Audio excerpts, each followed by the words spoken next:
Cette vidéo vous est présentée par la boutique universludo.ca. Rendons les jeux accessibles à tous.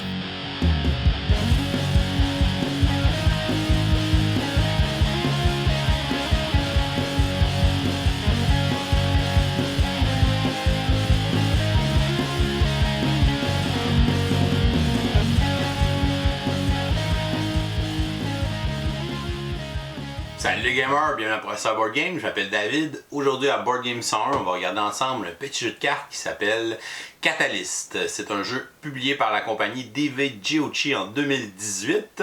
C'est un jeu de l'auteur Permar Rodazer. C'est un jeu qui se joue de 2 à 4 joueurs et les parties vont durer de 20 à 40 minutes. Le but du jeu va être de faire le plus de points de victoire. C'est un jeu de recrutement de cartes où on va aller recruter des cartes qui sont des personnages qu'on appelle des catalystes dans le jeu.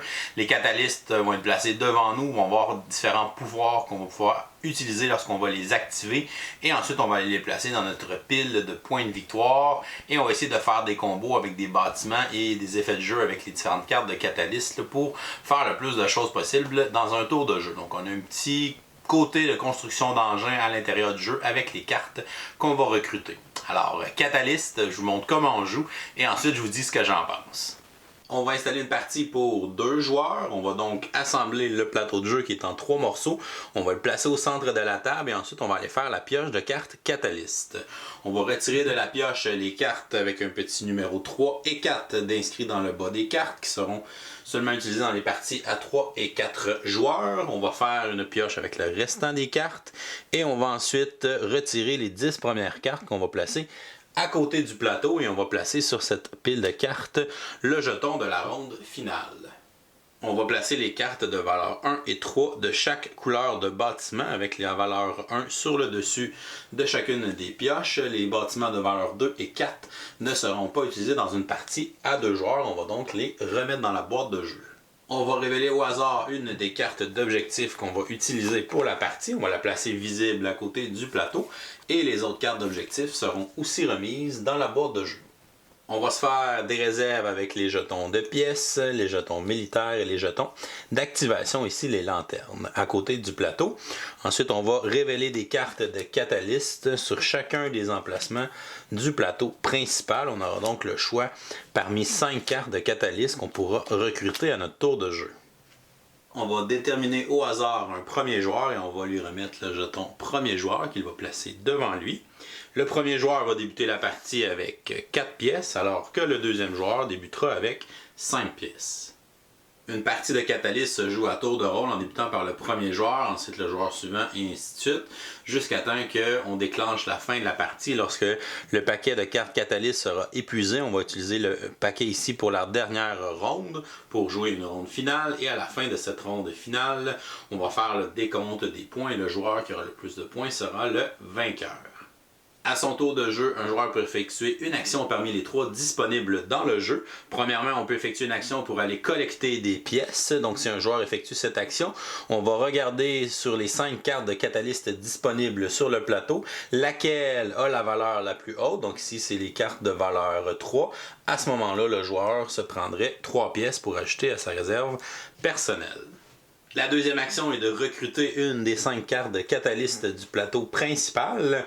Chacun des catalystes aura un coût en pièces pour l'engager et on aura un modificateur aussi qui sera placé sur le plateau. Donc la carte la plus à gauche va coûter plus 1. Ensuite les 2 autres cartes ont un modificateur de 0 et les 2 cartes au bout du plateau ont un modificateur de moins 1. Donc on pourrait acheter une carte pour une valeur de 0 si c'est une carte en 1 qui a un modificateur de moins 1. Le joueur pourrait donc décider de payer 3 pièces de sa réserve, de les replacer dans la réserve commune et de recruter cette carte de catalyste avec un coût de 3 et un modificateur de 0 et il va ensuite le placer dans sa zone de jeu.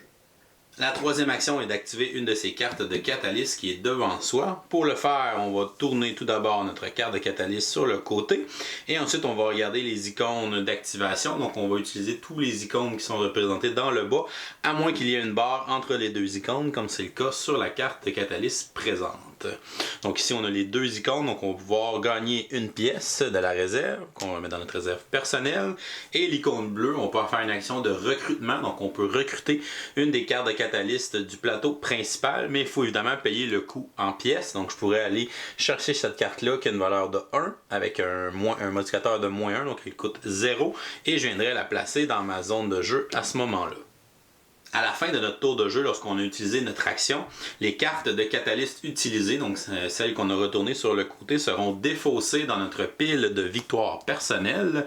Les cartes dans notre pile de victoire auront une valeur en points de victoire à la fin de la partie, qui est équivalente à la valeur du coût de la carte. Donc ici, c'était une carte qui avait un coût de 3 pièces. Elle vaut donc 3 points de victoire lorsqu'elle est défaussée dans ma pile de victoire. On va ensuite faire glisser vers la droite les cartes de Catalyst du plateau pour remplir les emplacements libres. Et on va retourner des nouvelles cartes de Catalyst pour remplir le plateau pour qu'il y ait toujours 5 cartes disponibles au début du tour d'un joueur. Le joueur va regarder s'il a plus de 8 pièces en sa possession. S'il a plus de 8 pièces, il devra en défausser pour garder un maximum de 8 pièces avec lui. Et si jamais il avait aussi des jetons de lanterne qu'il n'a pas utilisés pendant son tour, il devra les défausser à la fin de son tour. Regardons maintenant les autres effets des cartes de Catalyst. Comme par exemple, ici, on a l'icône de construction qui nous permet de construire une des 4 cartes de bâtiment. Donc, on a une carte pour chacune des couleurs. Les joueurs peuvent avoir devant eux un maximum d'une carte de chacune des couleurs. Les cartes de bâtiment permettront de faire de plus en plus de combos lorsqu'on activera nos catalystes et vont aussi nous permettre d'avoir accès aux objectifs de fin de partie de la carte objectif. Par exemple, la carte objectif va avoir un objectif pour chacune des 4 couleurs de bâtiment. Donc, si à la fin de la partie, je réussis à construire les 4 bâtiments, je vais avoir accès aux 4 bonus de la carte objectif. Donc, si le joueur vient activer son catalyste, on a ici 2 icônes, une icône de recrutement, une icône de construction. Je vais aller recruter pour 2 pièces, je vais aller recruter la carte de catalyste qui est ici, je vais la rajouter dans ma zone de jeu. Ensuite, je vais faire mon action de construction, donc je peux aller m'acheter n'importe quel des 4 bâtiments. Je vais m'acheter le bâtiment vert, donc pour 1 pièce parce qu'il y a un coût de 1. On va le placer dans notre zone de jeu. Donc les bâtiments vont avoir un coût qui est équivalent à la valeur de la carte bâtiment plus 1 pièce pour chaque bâtiment que je possède déjà devant moi, comme c'était mon premier bâtiment, donc ça fait 1 plus 0, donc il me coûtait 1 pièce pour le construire dans ma ville. Maintenant, si j'ai des catalystes qui sont libres, qui sont sur aucun bâtiment, je dois les associer avec mon bâtiment immédiatement. Donc j'ai mon catalyste qui est ici, je vais devoir le placer sur ma carte de bâtiment et quand je vais activer ce catalyste, je vais activer les icônes du catalyste et par la suite je vais activer aussi les icônes de la carte bâtiment là, qui est en dessous. Faisons maintenant un exemple un peu plus loin dans la partie où le joueur a réussi à s'acheter 3 bâtiments différents dans sa ville. Il a rempli ses bâtiments avec des catalystes. Il a aussi un autre catalyste à côté. Et il va essayer de déclencher un tour de jeu avec un combo en utilisant les jetons de lanterne. Donc on va voir à quoi servent ces jetons. Donc je pourrais activer mon catalyste qui est ici. Si j'active un catalyste qui est sur un bâtiment, je dois activer les icônes de la carte catalyste en premier. Donc j'ai 2 pièces qu'on va gagner. Ensuite, je vais gagner un jeton militaire que je vais mettre dans ma réserve. Les jetons militaires vont me servir à avoir des bonus de points de victoire à la fin de la partie. Et évidemment, le joueur qui en a le plus va ramasser le plus de points de victoire. Par la suite, on peut déclencher l'icône du bâtiment qui est en dessous. Donc, c'est d'avoir un jeton de lanterne. Donc, je vais me prendre un jeton de lanterne et placer dans ma réserve. Donc, j'ai activé ce catalyste pour l'instant dans mon tour de jeu. Si j'utilise un jeton de lanterne, je peux refaire une action d'activation de catalyste. Donc, je vais dépenser mon jeton de lanterne et je vais activer le catalyste qui est ici. Je peux faire une action de construction ou avoir une action de prendre un jeton de lanterne. On va reprendre un jeton de lanterne. Donc, cette carte-là, elle est faite et je vais avoir le bâtiment en dessous qui va me donner 2 pièces dans ma réserve. Ensuite, je vais déclencher mon jeton de lanterne pour activer un autre catalyste. Donc, je pourrais activer mon catalyste qui est ici, qui va me permettre de faire 1 sou. Et je vais faire une action de recrutement. Comme j'ai beaucoup de sous, bien évidemment, je vais essayer de recruter un catalyste qui est très payant. Donc, c'est un catalyste qui vaut 5 points. Mais il va me coûter 5 plus 1. Donc, il va me coûter 6 pièces. Et je vais pouvoir le recruter et le placer dans ma zone de jeu. toutes les cartes de Catalyst que j'ai réussi à déclencher dans ce tour-là avec mes combos de mes lanternes. On va les placer dans notre zone de points de victoire, notre pile de points de victoire. Et on voit que mes 3 bâtiments sont maintenant libres, mais que j'ai 2 catalystes qui ne sont pas associés à aucun bâtiment. Donc je dois obligatoirement et immédiatement associer mes 2 cartes de catalystes à des bâtiments libres. Et au prochain tour, là, je vais pouvoir les déclencher pour faire d'autres combos. La partie va se continuer jusqu'à temps qu'on essaie de rafraîchir le plateau et que la pioche de cartes catalystes soit vide. À ce moment-là, on va enlever le jeton de la ronde finale de la pile de cartes qu'on avait mis de côté. On va placer cette pile de cartes-là qui va devenir la pioche pour terminer la partie. On va finir la ronde de jeu en cours jusqu'à temps qu'on revienne au premier joueur. Et ensuite, on va jouer une ronde finale de jeu. Donc les joueurs vont avoir un dernier tour de jeu. Et par la suite, on va passer au décompte final des points. Les joueurs peuvent utiliser le petit scoring pad pour cumuler les points. Donc, premièrement, on va regarder la valeur des cartes de Catalyst dans notre pile de points de victoire. Donc, on va regarder la valeur de toutes les cartes de Catalyst qu'on a jouées dans notre pile et ils vont faire des points de victoire égales à la valeur de leur coût. Donc, ici, on va additionner toutes les cartes. Ça donne un total de 25 points pour mes cartes de Catalyst. Par la suite, on a les objectifs des 4 couleurs de bâtiment. Donc le bâtiment bleu, je l'ai dans ma ville. Je peux donc faire son objectif, qui est un point de victoire par carte catalyste de ma pile de victoire qui a l'icône de recrutement. Donc j'en ai 4 au total pour 4 points de victoire. Ensuite, le bâtiment vert que j'ai aussi dans ma ville qui fait un point de victoire par 2 cartes dans ma pile de cartes catalystes. J'ai 10 cartes au total, ça me fait donc 5 points de victoire. Le bâtiment jaune que j'ai ici dans ma ville qui va me donner 4 points de victoire. Le bâtiment rouge, lui, qui n'est pas dans ma ville, donc je ne peux pas faire les points avec l'objectif du bâtiment rouge. Je vais donc avoir 0 point bonus pour le bâtiment rouge.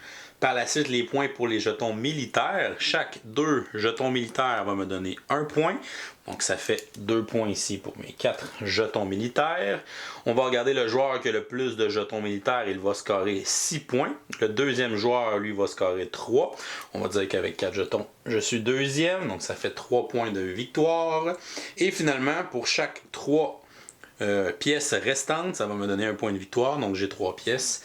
Ça fait donc 1 point de victoire. On va cumuler tout ça ensemble pour avoir notre score final et le joueur qui a le plus grand score sera le vainqueur. Si jamais on a une égalité, c'est le joueur qui a le plus de points dans sa pile de points de victoire avec les cartes de Catalyst qui va départager l'égalité. Et voilà, c'est comme ça qu'on joue à Catalyst. Je vous reviens avec mon opinion personnelle. Qu'est-ce que je pense de Catalyst? On va regarder les côtés positifs en premier. J'aime beaucoup le visuel du jeu, donc l'espèce d'univers un peu post-apocalyptique avec un peu de technologie, de magie, on ne sait pas trop, donc ça reste quand même assez vague, mais ça fait un beau résultat sur les cartes, donc c'est bien illustré. On a aussi un très bon matériel à l'intérieur du jeu, des jetons en carton qui sont très épais, tout ça, donc une très bonne petite production. Pas un jeu très dispendieux, c'est juste un jeu de cartes avec quelques jetons de carton, mais on en a quand même pour notre argent, pour la qualité des composantes qu'ils ont mis à l'intérieur de ce jeu. Ensuite, vous avez vu, c'est un jeu relativement simple, donc ça s'apprend rapidement. Aucun texte à l'intérieur du jeu, donc on peut apprendre même si c'est la version anglaise sans problème. Il n'y a quand même pas beaucoup d'icônes à retenir, donc il y a 4-5 icônes différents qu'on peut faire en activant nos cartes de Catalyst ou sur les bâtiments. Donc ça s'apprend quand même facilement. Le jeu est simple à jouer aussi, donc ça joue vite, c'est facile à comprendre. Le petit côté engine building qui est quand même ingénieux avec les bâtiments, avec les espèces de réactions en chaîne aussi. On peut déclencher plusieurs cartes dans le même tour de jeu, donc c'est bien fait. Les combos arrivent aussi rapidement, donc ça prend pas 12 tours avant que je puisse faire un combo de déclencher 2-3 cartes en même temps, que j'ai mes premiers bâtiments aussi. Donc là, notre engin se construit très rapidement, les combos vont arriver vite. Donc ça, c'est gratifiant dans le jeu quand on joue, donc ça arrive assez rapidement. Ensuite, un côté peut-être un peu négatif du jeu, c'est sûr que c'est un jeu qui manque peut-être un peu de variété à l'intérieur. Oui, on a quand même les objectifs qui vont changer d'une partie à une autre, mais au final, que faut que je ramasse les cartes rouges ou faut que je ramasse les cartes vertes dans une autre partie, ça revient quand même un peu à la même chose. Donc oui, ça fait une petite variété dans le jeu, mais on dirait que ça manque quand même un petit peu de variété à l'intérieur. Peut-être des habiletés des cartes ou des bâtiments, peut-être avoir eu plus que 4 sortes de bâtiments, avoir peut-être mis 2 bâtiments par couleur, avoir eu des petits twists avec ça. Donc je pense qu'on aurait pu y essayer de mettre un peu plus de variété à l'intérieur du jeu pour avoir un petit peu plus de rejouabilité à l'intérieur du jeu. Donc je pense que c'est un jeu qui est quand même intéressant, mais que c'est un genre de jeu qu'on va se tanner un petit peu vite. Je l'ai quand même traîné beaucoup à Gen Con parce que c'était une petite boîte et que je traînais dans mon sac. On a joué beaucoup à ce jeu-là pendant la convention. On avait un petit temps mort, je l'ai montré quasiment à toute l'équipe. Donc j'ai quand même joué plusieurs parties, puis on dirait que bon, j'ai déjà fait le tour de ce jeu-là, fait que je pense que c'est un de ses points faibles, malheureusement. Même si le thème du jeu fait que le visuel est intéressant, le thème reste un thème qui est visuel, donc on n'a pas le thème vraiment dans le jeu, là, ça reste quand même abstrait. On fait des combos de cartes pour générer des ressources ou faire des points, quoi que ce soit. Donc le thème est quand même très absent là, à l'intérieur du jeu. Catalyst, je vais lui donner une note de C, donc pour moi un jeu qui est correct, un jeu qui est un bon jeu d'introduction pour l'engine building, la construction d'engins. Parce que ça se fait avec des cartes, avec des petits symboles aussi qui sont simples, qui sont faciles à apprendre. Un jeu qui n'a pas de texte, qui est accessible, qui est rapide, qui va être plaisant, mais qu'on risque de se tanner vite malheureusement. Alors voilà, c'est tout pour aujourd'hui. Si vous n'êtes pas abonné à notre chaîne, vous pouvez le faire en cliquant le petit bonhomme ici en bas de l'écran. Sinon, vous pouvez nous suivre sur mes réseaux sociaux, sur Facebook, Twitter ou Instagram à Professeur Board Game. Vous pouvez aussi venir nous visiter sur passionboardgames.com et vous pouvez aller sur notre campagne Patreon si vous voulez nous faire des dons pour nous encourager.